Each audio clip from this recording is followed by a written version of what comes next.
This is Jarrod Horak, and in this video, I'll recap the stakes action at Saratoga from July 16th through 20th. And on July 16th, there was one stakes race, the Susie O'Kane for New York bred 3-year-old fillies, a mile and a 16th on the inner turf course. This was my better bets play of the day, and my top choice was Mommy's Turn at 5-2, and she stalked the pace and she won by 2 lengths under Jose Lezcano. Chad Brown was the winning trainer. Mommy's Turn paid $7 to win. Disco Star rallied to finish second, and Boston's Finest rounded out the top 3. The final time was 1:42.28 seconds, and the temporary rail was set at 18 feet. On July 17th, another New York bred turf stakes race, the Rick Violet, for 3-year-olds, a mile and a 16th on the turf. Smooth Breeze was the 1-2 favorite, but he came up a neck short in this race. It was Leon Blue at 6-1, chasing from second, holding off the favorite for winning rider Christopher Elliott, and Melody Giddings was the winning trainer. Now, Christopher Elliott was an apprentice rider all the way up till Sunday of this week. He lost his apprentice weight allowance on July 20th. Temporary rail was at 12 feet. The final time was 1:41.34 seconds. On July 18th, the first graded stakes race of the week, the Grade 2 Chuvy for fillies and mares, a mile and an eighth on the main track. And Raging Sea was my top choice, and she was the favorite, and she got pace to chase. But her late run fell flat, and she was a clear, distant third, never threatening the top finishers. Leslie's Rose at 4-1. Now, she did work out the right tactical trip behind the front runner in this race, and that front runner was Dazzling Move, and Leslie's Rose easily wore down Dazzling Move in the stretch, and she won by 3.5 lengths under Irad Ortiz Jr. Todd Pletcher was the winning trainer, and Dazzling Move was more than 9 lengths clear of the show finisher Raging Sea. The final time was 1:50.77 seconds. On July 19th, there were 3 stakes races on the card, beginning with the Caress for fillies and mares at 5.5 furlongs on the turf course. And Future Is Now was the 2-1 favorite, and she did not disappoint in this race. She chased the pace from second, and she held off closer Zeitlos to win by a half length.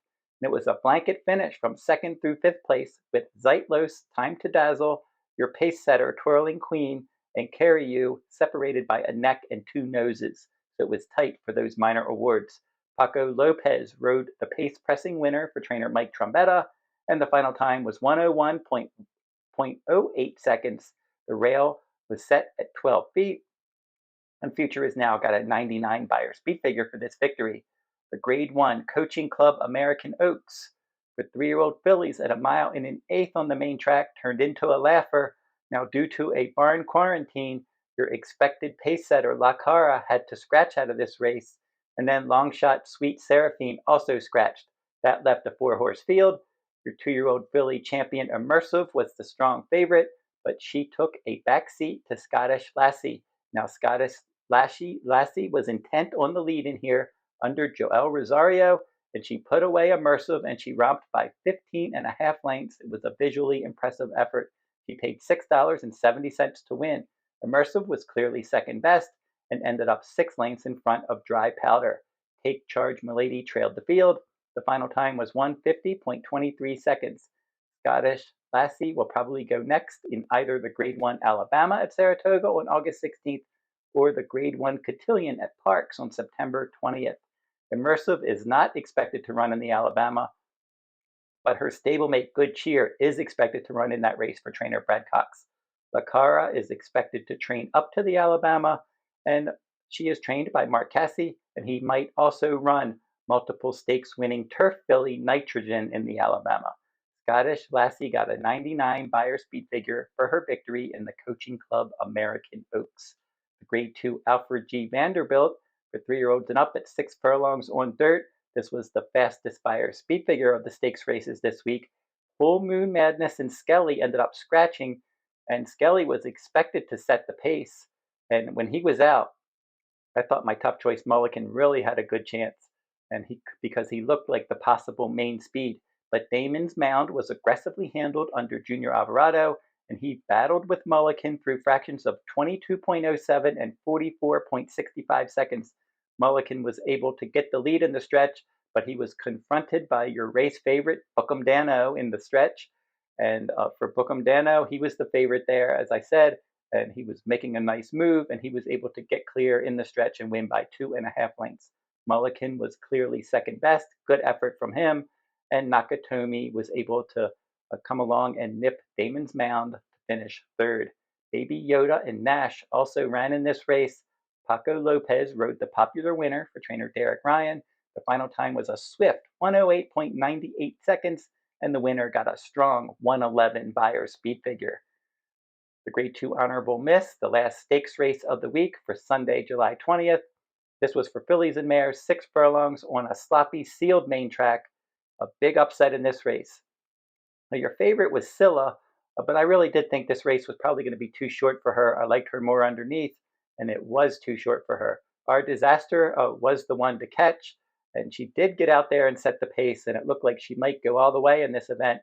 Our Disaster always runs first or second on the main track, and she always shows good speed. But Halina's Forte was able to stalk the pace from the inside post, and she was able to get up in late stretch and win by a half length at 24-1 odds.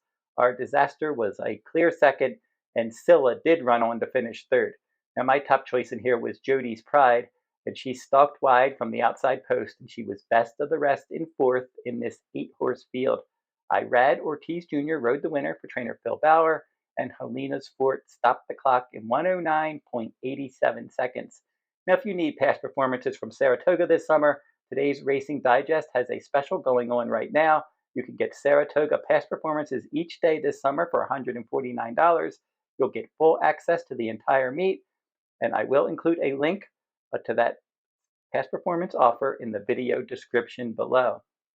And if you're interested in my full card analysis this summer, I'm covering the entire Del Mar Summer Meet from July 24th through September 7th. And I also will be offering select Saturdays from Saratoga. The full cards I'm covering at Saratoga, July 26th, Jim Dandy Day, August 2nd, Whitney Day, and August 23rd, Travers Day. You can go to therunawayhorse.com for my upcoming full card schedule and to purchase my full card products. And I will include a link to my shop page in the video description below. I typically email my analysis 1 to 2 days before race day, and I update my tickets after scratches the day of each race day. And check out, if you want a free pick each day, my Better Bets free picks page at the top of my homepage at therunawayhorse.com. So when you get to therunawayhorse.com, you'll see Better Bets free picks at the top. Click there, you'll get a free pick from around the country each day. And like, comment, and share these videos if you like them. Subscribe to my channel as well. It's free to subscribe. And until I see you next time, good luck at the races.